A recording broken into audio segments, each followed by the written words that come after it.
What's going on, everybody, and welcome back to Comic Breakdown.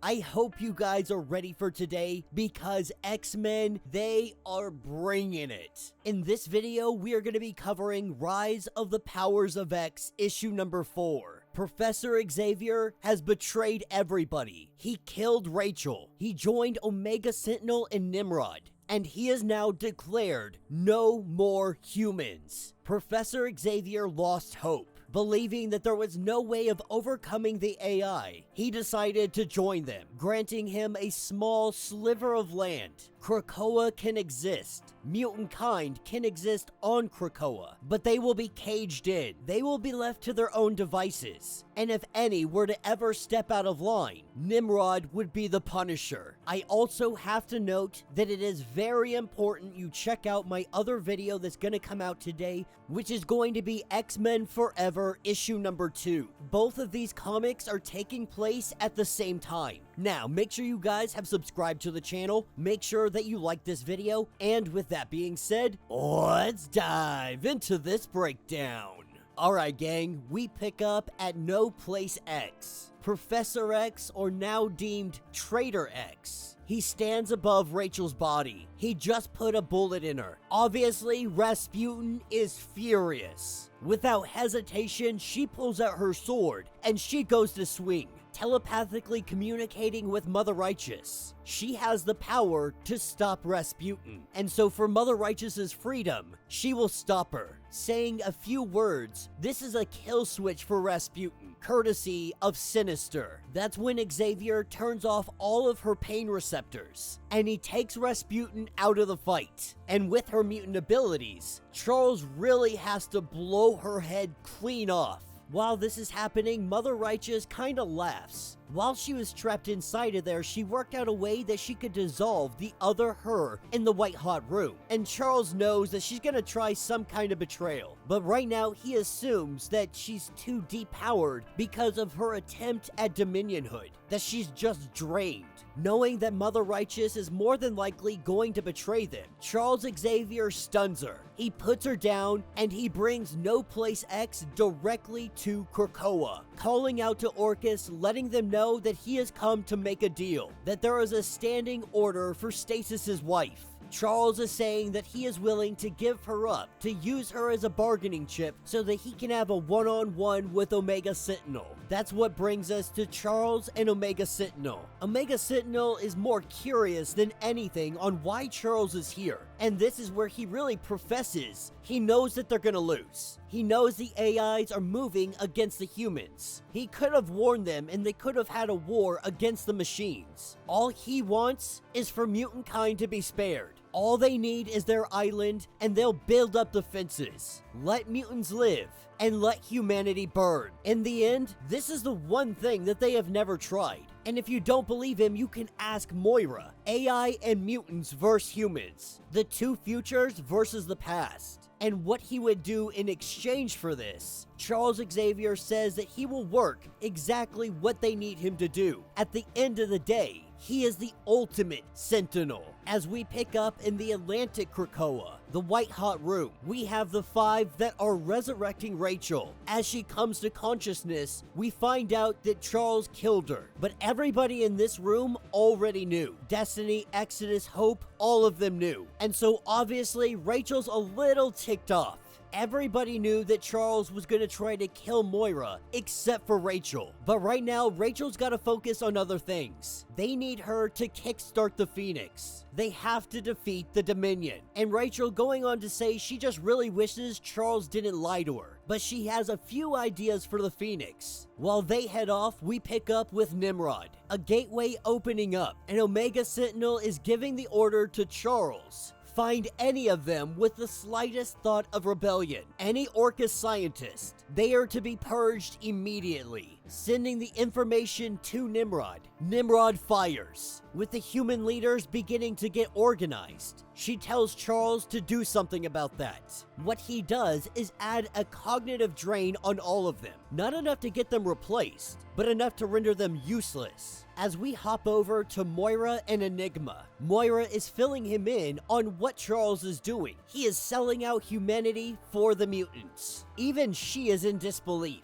This is when Enigma says no, that Charles knows about me. He hasn't talked about that, so he must be up to something. He tells Moira to stay away from him. When asked why Enigma isn't asking him, he tells Moira that he distrusts him, but they will win. He has seen the future, but this is beginning to make him think about all the things he may not be able to see. Taking us over to Hope. She is speaking to mutant kind. They have resurrected every warrior that has been killed. Anybody who can fight. Anybody that is ready to get back into the fray. It's also worth noting that we have Prodigy and the others here from Dead X-Men. Rasputin herself has also been resurrected. Krakoa currently being hunted down. The core of Krakoa leaving the island. Now Apocalypse is carrying it home. This is where Sinister comes in, because he was also resurrected, still having Doug's X gene. The Krakoa here in the room, and the Krakoa there on Earth, they are still connected. Before he can get any more of this information out, Rasputin grabs him by the throat and she tries to kill him. Rasputin going off on how he colluded with Xavier and did all of this. Sinister finding it funny, welcoming her to the X-Men because getting screwed over by Professor X, that is the experience. But he also tries to let her know that now's not the time, that he actually believes he can get them home, that you guys can all draw straws at the end of the day and figure out who's gonna kill me. But right now, we have something to do, with Rasputin staying her hand. We pick up on Krakoa Earth, Apocalypse having Krakoa in tow, dragging the core along. He has Sentinels in pursuit. They are chasing him down, but as flowers begin to bloom on Krakoa, the petals open up, and every single flower holds one of the X-Men, with them coming out to defend both Krakoa and Apocalypse. We pick up with Charles and Omega Sentinel. They discuss how many people Charles has had to kill, how many he is going to be complacent in killing. Omega Sentinel also lets Charles know that your X-Men are attempting to destroy the solar weaponry aboard Sentinel City. If they succeed, they're gonna need another way to take down humanity. Charles Xavier has a plan B, and that is the nuclear codes. Picking back up on Krakoa Earth, we have Exodus just destroying Sentinels, refusing to lose Krakoa again, filled with rage, directing it directly at Orchis. The truth is, this battle doesn't necessarily mean much. The battle against Orchis, this is nothing. This is small potatoes in comparison to what is on the horizon. As we pick up with Mother Righteous, her maximum security cell in Orchis. This is where Enigma comes to her, as she begs for her life.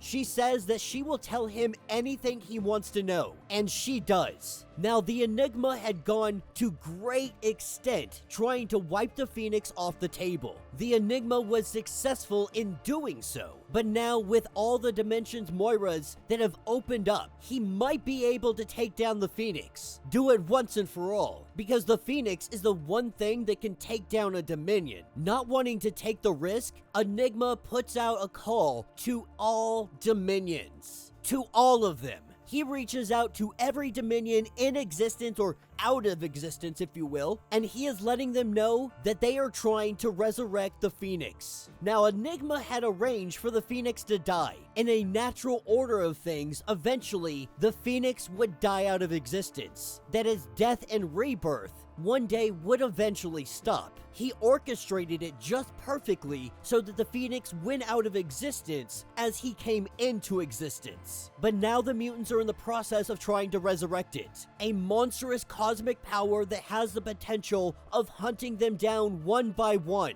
Enigma says no more. As he waits for the response, we see the body of Jean Grey, and we begin to see the flickers of fire. The fire growing and growing until it completely engulfs her. And all other Dominions replying to Enigma, they let him know that if the Phoenix returns, they will all come. And that will be the end of this issue. So let me know what you guys think down in the comments. Woo, that was one heck of an issue. Things are really beginning to come to an end. We're feeling the pressure, we're feeling the excitement that is building up with all of this. I really want to know what your guys' opinion is on Charles Xavier. Now, when we get into X-Men Forever, that opinion might change. I'm not going to give anything away. You'll have to check out that video, but it's a unique perspective that he's taking on. Do you think Charles is right? Do you think it is time for humanity to finally pay some kind of cost? Even if that cost is extinction. In every single timeline, mutant kind doesn't exist. They are not allowed to exist. They are hunted to the brink of extinction, whether it be by machine or human. This time, Charles is simply saying, we're gonna pick ourselves this time. We're not gonna be selfless. We're gonna be selfish. We're gonna let mutant kind try to thrive.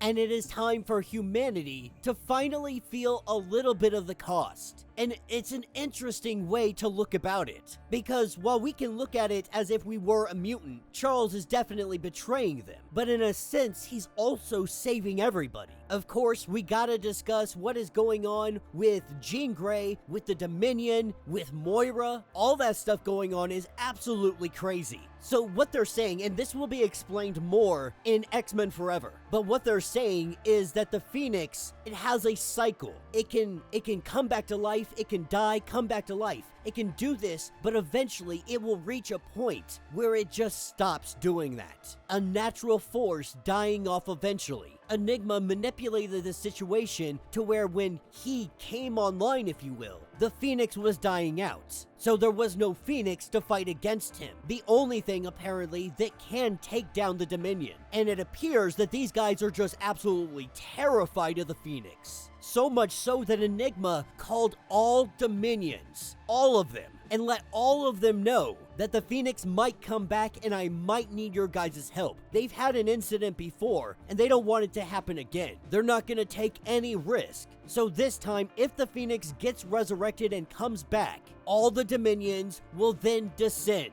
Would the Phoenix be enough against the collective Dominion hoods? Let me know your thoughts. Let me know your theories. If you want to get caught up on everything going on with this series, go ahead, check out the link in my description as well as the top of this video. It's gonna get you completely caught up on everything that is going on with the X-Men titles. If you would like to support the channel, you can always do so by joining the channel membership. Much like Patreon, having multiple different tiers, from $1 to $50, from loyalty badges to comics every single month. Not only are you helping out the channel tremendously, but you are getting tons of perks in the process. Now, if you're unable to do this, do me a favor, subscribe to the channel, like this video, hit that notification bell, and with that being said, until the next breakdown.